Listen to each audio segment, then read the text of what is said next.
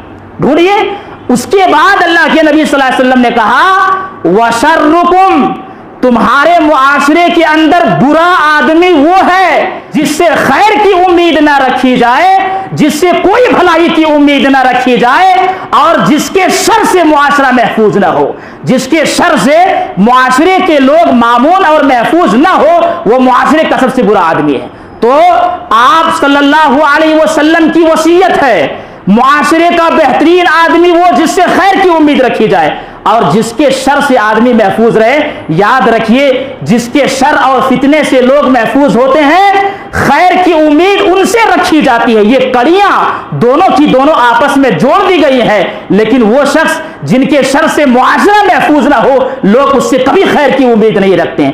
ہمیشہ ان کے دل و دماغ پر یہی بات چل رہی ہوتی ہے کہ یہ معاشرے کا سب سے بڑا فتنہ پرور آدمی ہے، یہ معاشرے کا سب سے خراب آدمی ہے، لہذا ان سے کوئی خیر کی امید نہ رکھی جائے۔ تو ہمیں ایسا بننا چاہیے کہ ہمارے شر، فتنے یا برائی سے ہمارا معاشرہ محفوظ رہے، ہمارے معاشرے محفوظ رہیں، اور لوگ ہم سے خیر کی امید کرے۔ یہ آپ صلی اللہ علیہ وسلم کی ایک وصیت ہے۔ آئیے دیکھتے ہیں وصیت آپ صلی اللہ علیہ وسلم کی کہ آپ نے کیا وصیت کی ہے۔ ایک شخص نبی کے پاس آتا ہے اور وصیت کرنے کے لیے کہتا ہے، جیسا کہ سنن ترمذی کی حدیث ہے۔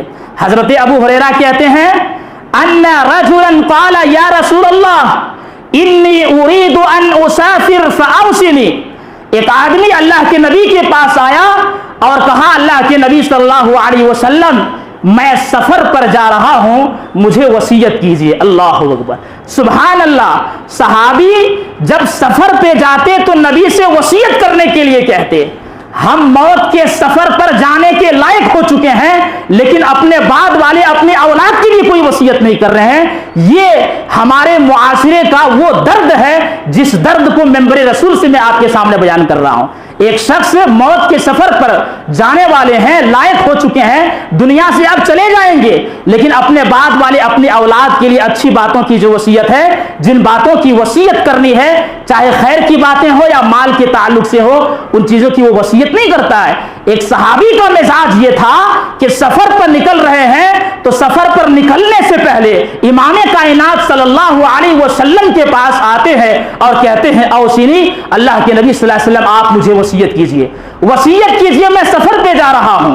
آپ صلی اللہ علیہ وسلم نے دو باتوں کی وصیت کی، کہا علیک بتقوی اللہ والتکبیر علی کل شرف، تم وصیت کہتے ہو کہ وصیت کرو، سنو دو وصیت ہے تمہارے لیے۔ نمبر ایک، تقوی کو لازم پکڑنا، اللہ سے ڈرنا ہر جگہ، چاہے عبادات کا معاملہ ہو چاہے معاملات کا معاملہ ہو، کہیں پر بھی ہو، ہر جگہ اللہ رب العالمین کے خوف کو اپنے دل کے اندر بیٹھائے رکھنا، یہ میری پہلی وصیت ہے۔ اور یاد رکھنا اسی بات کی وصیت قرآن نے بھی کی ہے، وَلَقَدْ وَصَّيْنَا الَّذِينَ أُوتُوا الْكِتَابَ مِنْ قَبْلِكُمْ وَإِيَّاكُمْ أَنِ اتَّقُوا اللَّهَ، آپ سے پہلے جتنے لوگ گزرے ہیں انہیں بھی اور آپ کو بھی وصیت کی ہے کہ اللہ رب العالمین سے ڈرتے رہنا۔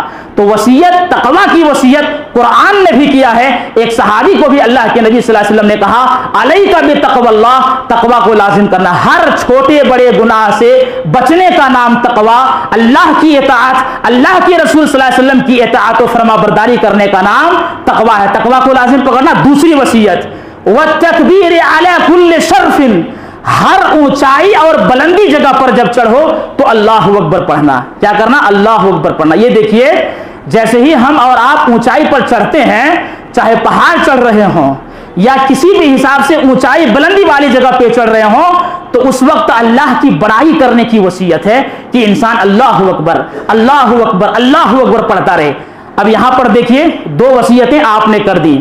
وہ آدمی جب یہاں سے واپس چلا گیا، نبی صلی اللہ علیہ وسلم کی آنکھوں سے اوجھل ہو گئے، تو نبی نے ان کی غیر موجودگی میں ان کے لیے دعا کی، کہا اللہ رب العالمین ان کی مسافت کو سمیٹ دے اور ان کے سفر کو آسان فرمائے۔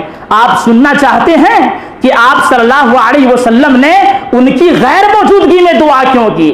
آپ چاہتے تو ان کے منہ پر دعا کرتے کہ جاؤ اللہ تمہاری مسافت کو سمیٹ دے اور اللہ تمہارے سفر کو آسان کرے، لیکن آپ نے ایسا نہیں کیا، بلکہ جب وہ آدمی چلا گیا تو چلے جانے کے بعد اللہ کے رسول صلی اللہ علیہ وسلم نے ان کے لیے دعا کی، کہا یا اللہ رب العالمین ان کی مسافت کو سمیٹ دے اور ان کے سفر کو آسان کر۔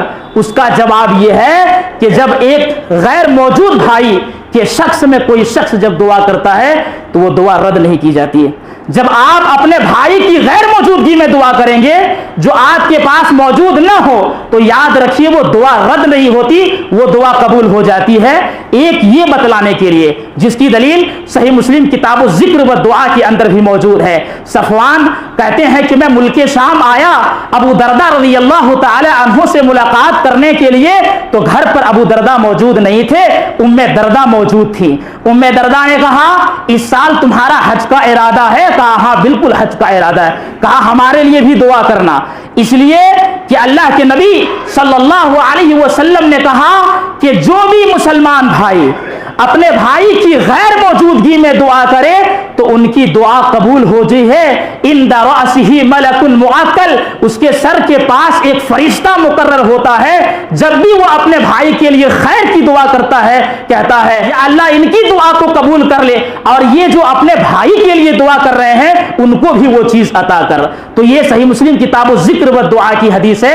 اس سے پتہ یہ چلا کہ کوئی شخص جب اپنے غیر موجود بھائی کے حق میں دعا کرتا ہے تو وہ دعا رد نہیں ہوتی۔ تو اگر آپ اپنے غیر موجود بھائی کے حق میں دعا کریں گے فرشتے آپ کے حق میں دعا کریں گے اور وہ دعا کبھی رد نہیں ہوتی۔ یہ وصیتیں آپ کے سامنے ابو ہریرہ کے تعلق سے رکھی گئی ہیں۔ انشاءاللہ اس کا اگلا پارٹ اگلے جمعہ کو ہم دیکھیں گے۔ اللہ رب العالمین سے دعا ہے کہ رب العالمین ہم سب کو کتاب اللہ اور سنت رسول پر عمل کرنے کی توفیق عطا فرما۔